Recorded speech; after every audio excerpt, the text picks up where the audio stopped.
वर्ष 2001 में जब संसद पर हमला हुआ था, उसके बाद अटल बिहारी वाजपेयी सरकार ने बॉर्डर पर सेनाओं को तैनात कर दिया। जम्मू कश्मीर से लेकर गुजरात तक सीमाओं पर भारतीय सेना इस तरह डटी हुई थी कि आदेश मिलते ही हमला कर दिया जाए। पाकिस्तान को भी अपनी सेना सीमा पर भेजनी पड़ी। दोनों सेनाओं की काफी समय तक आमने सामने खड़ी रही। दिसंबर से मार्च आते आते बिना युद्ध के ही पाकिस्तानी सेना की सांस फूल गई थी। उसके पास इतनी शक्ति और संसाधन नहीं था कि वो अधिक दिन तक युद्ध के मोर्चे पर खड़ी रह सके। एक भी गोली नहीं चली, लेकिन पाकिस्तान के पसीने छूट चुके थे। युद्ध तो दूर की तैयारी होती है, लेकिन तैयारी भर में ही जो अतिरिक्त खर्चा होता है उसी ने पाकिस्तान को कंगाल कर दिया था। लेकिन तभी भारत में पाकिस्तान का एक इकोसिस्टम सक्रिय हो जाता है। मीडिया में ऐसी रिपोर्ट्स छपने लगती हैं कि थार के मरुस्थल में 51 डिग्री तापमान है, भारतीय सैनिक गर्मी से परेशान हैं। किसी भारतीय सैनिक के साथ कोई दुर्घटना हो जाए तो उसे खूब बढ़ा चढ़ा करके दिखाया जाता और छापा जाता और बताया जाने भी लगा। जवानों का मनोबल टूट रहा है। Times of India and India today, NDTV जैसे मीडिया संस्थानों ने खूब नौटंकी की। 10 महीने बाद जब भारतीय सेना छावनियों में लौट कर आती है, तब पाकिस्तानी दिवालिया हो चुका था। उसकी सेना इतनी बुरी तरह पस्त हो चुकी थी कि मानो युद्ध हार कर लौटी हो। लेकिन मीडिया ने इस बात को बिल्कुल भी अपने मतलब अखबारों में या जो हमारा टेलीविजन है इसमें कोई भी प्रमुखता नहीं दी। उल्टा वाजपेयी सरकार पर ताने मारने लग गए कि जब युद्ध लड़ना ही नहीं था तो सेना क्यों भेजी। भारत की स्थिति आज उन दिनों की तुलना में बहुत मजबूत है। पाकिस्तान भारत से लड़ने आया तो पीछे से बलूचिस्तान और तालिबान वाले तैयार बैठे हैं।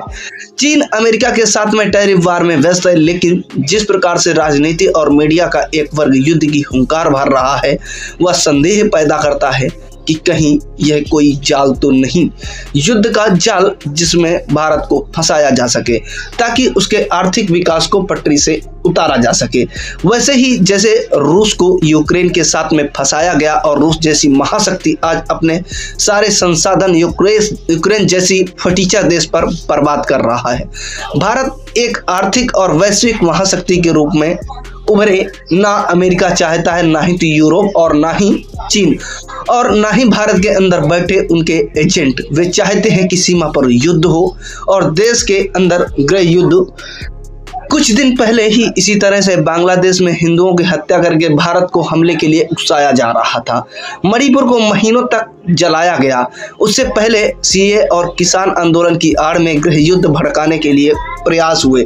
यदि हम सोचते हैं कि राहुल गांधी छुट्टी मनाने के लिए अमेरिका गए थे तो यह हमारी भूल होगी। असदुद्दीन ओवैसी जैसा जिहादी यदि आतंकवाद के विरुद्ध बोलने लग जाए तो मतलब दाल में कुछ काला है। भारत और हिंदू विरोधी ग्लोबलिस्ट शक्तियां अपने प्यादों के वजीर को घेरने के लिए प्रयास में हैं। कुछ तथ्य हैं जो हमें ध्यान में रखने चाहिए। पहलगाम हमले में कुछ सप्ताह पहले ही अमेरिका ने पाकिस्तान को $400 मिलियन की सहायता दी थी। महीने भर पहले ही पाकिस्तान के प्रधानमंत्री और सेना प्रमुख ने सऊदी अरब का दौरा किया था। कुछ सप्ताह पहले ही हमास के आतंकवादी पीओके आए हुए थे और वहां पाकिस्तानी एजेंसियों के लोगों से मिले हुए थे। एक सप्ताह पहले ही पाकिस्तान का सेना प्रमुख असीम मुनीर हिंदुओं और प्रधानमंत्री मोदी के विरुद्ध जहर उगल रहा था। इन बातों का यह अर्थ बिल्कुल नहीं है कि पाकिस्तान या बांग्लादेश को उनके दुस्साहस के लिए दंडित न किया जाए। युद्ध तो अवश्य भावी है, किंतु कोई भी युद्ध अपनी शर्तों पर अपनी सुविधा से होना चाहिए। युद्ध एक निश्चित परिणामों के लिए लड़े जाने चाहिए, ना कि अपने आक्रोश को शांत करने या जन भावना को संतुष्ट करने के लिए। पाकिस्तान, बांग्लादेश या किसी भी बाहरी शत्रु के साथ में क्या करना है यह सरकार और सेना पर छोड़ दें। वे आज हमला करें या 6 महीने बाद करें या ना करें, सरकार के पास में 100 तरीके हैं। सिंधु का पानी रोकना तो उनमें से केवल एक ही है।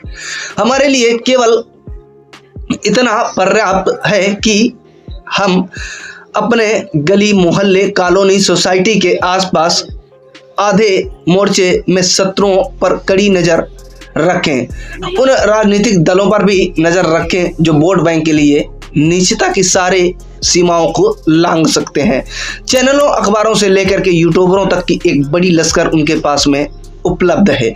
कुछ भाड़े के विदूषक भी इसी बहाने पब्लिसिटी लूटने में लगे हैं। उन सब की पहचान करें, जितना संभव हो सके सामाजिक बहिष्कार करें। सेना केवल सरहद का युद्ध जीत सकती है, देश के अंदर की रखवाली हमें और आपको ही करनी होगी। यूनिवर्सल कानपुर के वीडियो समाज को समर्पित हैं। इनको डाउनलोड करके जैसे चाहें वैसे प्रयोग कर सकते हैं। चाहे तो आप हमारे टेलीग्राम चैनल से जुड़ सकते हैं। सारे नए पुराने वीडियो आपको मिल जाएंगे। हमारे सोशल मीडिया लिंक हर वीडियो के डिस्क्रिप्शन में होती है। हमारा एकमात्र उद्देश्य है हिंदू समाज को जागृत और एकजुट करना। इसमें सहभागी बने। धन्यवाद। नमस्कार।